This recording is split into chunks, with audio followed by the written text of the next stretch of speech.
तपस्वी जो तीनों कालों की संध्या करने वाले परम पूज्य ब्रह्मलीन, जिनका यदा कदा हमें भी सामने प्राप्त हुआ, परम पूज्य डॉक्टर बीकलपुर वाले गुरु जी के परम प्रिय शिष्य, उनका आशीर्वाद। वास्तव में ऐसे परम तपस्वी के जो शिष्य हैं, उनके शिष्यों के दर्शन करना बड़ा दुर्लभ होता है। ऐसे हमारे परम प्रिय मित्र पंडित राम कुमार दीक्षित जी, आपको भी कुछ प्रणाम। देखिए, यहाँ पर मैं बहुत समय नहीं लूँगा, 2-3 मिनट में मैं बहुत संक्षेप में वार्ता को आपके सामने प्रस्तुत करूँगा।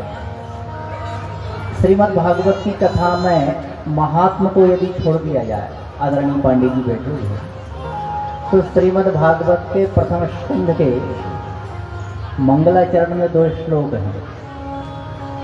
एक श्लोक में वृद्धि है और एक श्लोक में दीर्घ संधि है। श्रीमद् भागवत का प्रथम मंगलाचरण का श्लोक आप लेंगे तो जन्माद्यस्य यतोऽन्वयादि तरतः, जन्म क्लेश आदि, यह 2 बातें कही गई। श्रीमद् भगवत गीता के अनुसार जातस्य हि ध्रुवम मृत्यु ध्रुवम जन्म मृतस्य के, यहाँ भी 2 बात भगवान श्री कृष्ण ने अर्जुन से कहा। देखिए, श्रीमद् भागवतकार कहते हैं कि जिसका जन्म है उसका आदि भी है। आदि का अर्थात मरण, आदि का अर्थात चिंतन, आदि का अर्थात भक्ति, आदि का अर्थात ज्ञान, आदि का अर्थात तपस्या, आदि का अर्थात हमारे चारों आश्रम। ये कई अर्थ आप लगा सकते हैं। यानी मानो भगवान कहना चाहते हैं कि आपने जन्म लिया है, आदि के लिया है, आदि के लिए लिया है। आदि का अर्थात आपको तपस्या करिए, भक्ति करिए। ये यथा माम प्रपद्यन्ते भगवत गीता में लिखा है। श्रीमद् भागवत महात्म्य में लिखा है कि यदि कलयुग में यदि आपके दोषों का नाश होगा, पापों का नाश होगा, आपके अंदर के ईर्ष्या द्वेष यदि नाश आपको करना है, तो आदि में आपको जाना पड़ेगा, आदि का ध्यान करना पड़ेगा, अर्थात मरने का। आप ये समझ लीजिए कि जितनी आपकी उम्र हो गई, 40 साल 50 साल, तो आप आदि का ध्यान रखिए, अर्थात मृत्यु का ध्यान रखिए। मृत्यु से पहले आपको करना क्या है? राजन परीक्षित ने ये नहीं कहा था कि मैं मरूं तो मुझे क्या करना चाहिए। उन्होंने ये कहा कि मेरे मरने से मैं समाज के लिए क्या कल्याण देना चाहता हूँ, अथवा मैं जो मेरा मरण है सार्थक कैसे हो जाए, जिससे कि मेरा कल्याण तो हो लेकिन सभी का कल्याण हो जाए। तो कहने का तात्पर्य है कि हम ऐसा धर्म करें, हम ऐसा सत्कर्म करें। दूसरे श्लोक में धर्म की व्याख्या की गई, पहले श्लोक में सत्य की व्याख्या की गई है, सत्यम परम धीमहि मंगलाचरण के।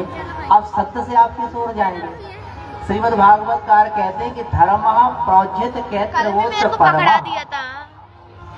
अब प्रोज्झित कैसे कहते हैं? निरुक्तकार कहते हैं कि श्रीमद् भागवत में एक ऐसे धर्म की व्याख्या की गई है जो साधारण धर्म नहीं है। बोले कीदृशा परमा धर्मा, बोले प्रोज्झिता निष्पन्ना जाता सा उज्झिता परमा धर्मा। अत्र अस्मिन् श्रीमद् भागवते प्रथम स्कंदे परमा धर्मा निरूप्यते। निरुक्तकारा वदन्ति कि कीदृशा परमा धर्मा विद्यन्ते तत्र श्रीमद् भागवते। इदं भागवतं नाम पुराणं ब्रह्म संहितम्। केवल श्रीमद् भागवत को कहा गया है कि ये ब्राह्मण के संहितम है, अर्थात ब्रह्मा जी ने भी कहा है कि हाँ, ये बिल्कुल प्रमाणित है। इदं भागवतं नाम पुराणं ब्रह्म संहितम्। क्यों है? क्योंकि श्रीमद् भागवत में 2 प्रकार के धर्मों की व्याख्या। धर्म प्रोज्झित कहतवः, जिस धर्म में कपट नहीं है, जिस धर्म में छल छिद्र नहीं है, कहतव रहित जो धर्म श्रीमद् भागवत में है, वो धर्म भगवान को प्रिय है, वो केवल सत्यता से आएगा। धर्म न दूसर सत्य समाना, आगम निगम पुराण बखाना।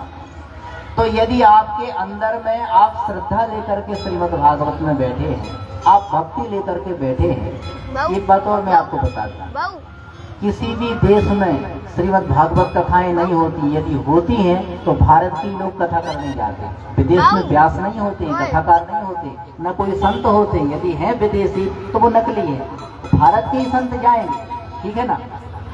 अब ये भी एक धर्म सभा में आदरणीय महाराज जी ने एक आदेश कहीं सुनने में आया था कि जैसे विदेश जाए थे तो प्रायश्चित का विधान है, बिल्कुल प्रायश्चित का विधान है।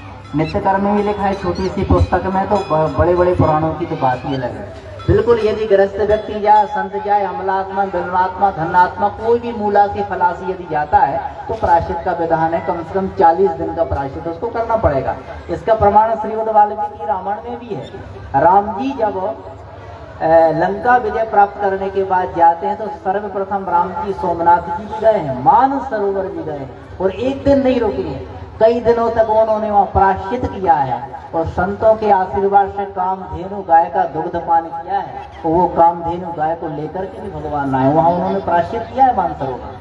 उसके बाद राम जी प्रमाण है। और परम पूज्य डॉक्टर हमारे बीकलपुर वाले गुरु जी ने तो कई सैकड़ों प्रमाण दिए हैं। व्यासपीठ की आचार संहिता पुस्तक को आप उठा करके देखें और हनुमत चरित का जो प्रमुख विभाग विकास है उसमें भी प्रमाण दिया है। मकर ध्वज वाली कथा आप पढ़ेंगे, ऐसे कई प्रमाण दिए हैं। तो वास्तव में जो विदेश गृहस्थ व्यक्ति भी जाता है तो उसको प्रायश्चित करना चाहिए। तो कोरोना ने हमें सिखा दिया।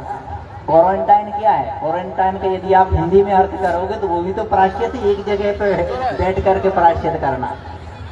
तो मेरे कहने का निवेदन बस यही है संक्षेप में कि हम श्रीमद् भागवत की कथा में बैठे हैं तो हमारे पास श्रद्धा हो। यदि श्रद्धा नहीं है तो आपको ज्ञान कैसे मिल सकता है? अब जैसे पंडित जी कथा कह रहे हैं कि पंडित जी ने कौन सी कथा अच्छी कही, पंडित जी ने कौन सी कथा गलत कही, पंडित जी कहाँ से आए हैं, ये कथा श्रवण करना चाहिए या नहीं करना चाहिए। जो आपके मन में प्रश्न आया, प्रश्न तो सही है पर प्रश्नों का समाधान श्रीमद् भागवत है। आप यह समझ लीजिए, भगवान ये कहते हैं किम तथिर्ति की कथा, का का अर्थात है क्या, तो था का मतलब है क्या है, प्रश्नवाचक चिन्ह लगा है। आप विचार करिए, श्री रामचरितमानस में लिखा